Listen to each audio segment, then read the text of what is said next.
People, hope you all are doing well. आज हम लोग सेक्शन 13 सीआरपीसी के बारे में बात करेंगे।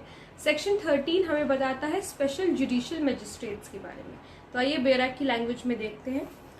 Special judicial magistrates, section 13 subsection 1 says the high court may, if requested by the central or state government, so to do।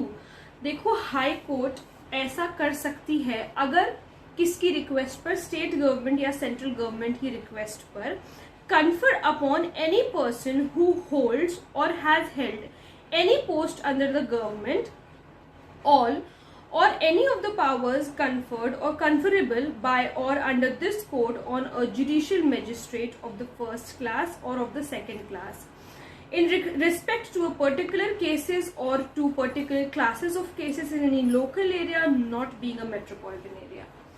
इसमें ये कहा गया है कि अगर कोई ऐसा इंसान है जो कि गवर्नमेंट का ऑफिस होल्ड कर रहा है, ठीक है, he is not a magistrate but he is holding, यानी कि सरकारी नौकरी है समझो, ठीक है, he is holding some government office, ठीक है, तो वो क्या कर सकता है, उसको किसका दर्जा दिया जाएगा, जुडिशियल मजिस्ट्रेट का दर्जा दिया जाएगा। ये किसके कहने पर होगा, स्टेट या फिर सेंट्रल गवर्नमेंट रिक्वेस्ट कर सकती है हाई कोर्ट से ऐसा करने पर, ठीक है। तो हाई कोर्ट करेगा ये काम, हाई कोर्ट ये सारे काम करेगा कि जुडिशियल मजिस्ट्रेट उसने किसी को अपॉइंट कर दिया, एक ऐसे इंसान को जो कि कोई गवर्नमेंट ऑफिस होल्ड कर रहा है।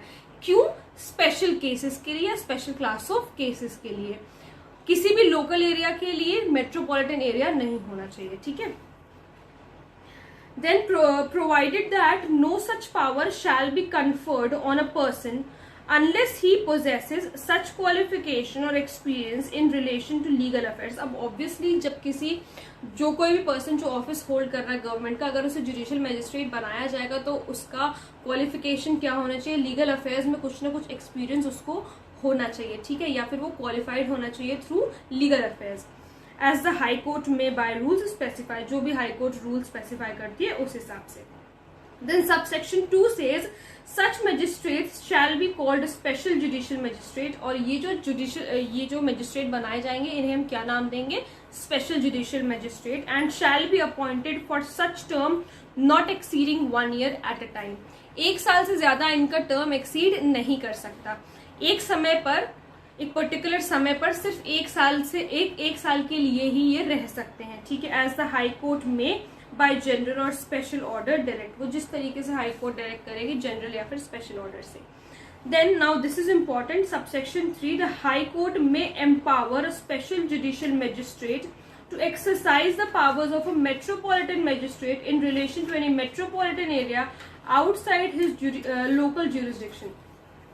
High court special judicial magistrate को मेट्रोपॉलिटन मजिस्ट्रेट की पावर्स दे सकती है।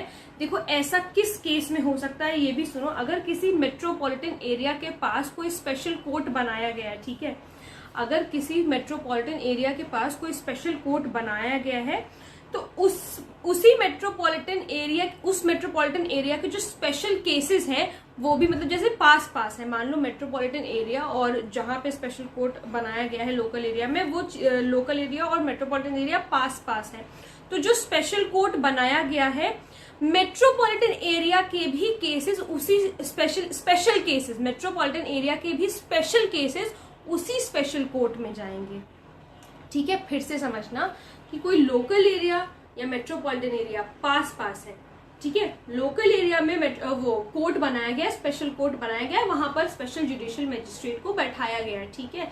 अब यहाँ पर क्या है कि अगर मेट्रोपॉलिटन एरिया में कोई ऐसा केस आ रहा है, कोई स्पेशल केस आ रहा है, पास की बात समझना, पास है, पास एरिया है, पास इसलिए मैं बार बार बोल रही हूँ, पास एरिया है, मेट्रोपॉलिटन एरिया में कोई स्पेशल केस आया है तो वो केस भी इसी कोर्ट में जाएगा, इसी स्पेशल कोर्ट में जाएगा। सिंपल लैंग्वेज में कोर्ट की पावर एक्सटेंड कर दी गई है, बढ़ा दी गई है। जैसा पहले तो वो अपने ही लोकल एरिया में रहता है, लेकिन यहाँ पर इसलिए कह दिया गया है कि स्पेशल जुडिशियल मजिस्ट्रेट के पास पावर हो जाएंगी मेट्रोपॉलिटन मजिस्ट्रेट की भी, क्योंकि उनका ज्यूरिसडिक्शन बढ़ा दिया गया। समझ में आया? पास की बात है, ठीक है, कि जब पास एरियाज तब की बात है कि स्पेशल जुडिशियल मजिस्ट्रेट के पास पावर होगी मेट्रोपॉलिटन मजिस्ट्रेट की भी। इन शॉर्ट पावर्स एक्सटेंड कर दी गई हैं कोर्ट, ठीक है। तो आई होप आप लोगों को सेक्शन 13 सीआरपीसी समझ में आ गया होगा।